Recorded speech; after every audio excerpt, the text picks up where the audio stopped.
Listen to me. What you inherit through your obedience on the earth will determine your place in the kingdom of heaven for eternity.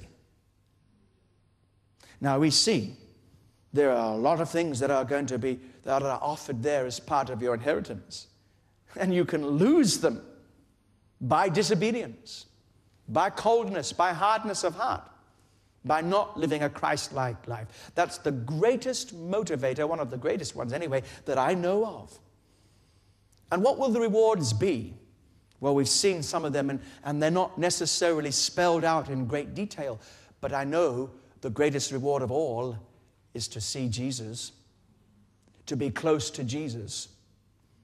What if your closeness to Jesus throughout all eternity was determined by your closeness to Jesus on this earth?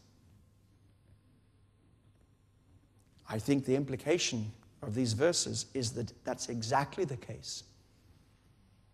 Doesn't that want to make you get close to Jesus? These people who think, well, I can live as I like down here, it doesn't really matter. I'm a believer.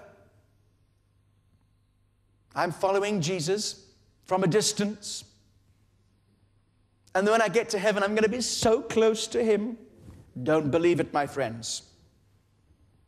Your closeness to Jesus in heaven will be determined by your closeness to Jesus on this earth.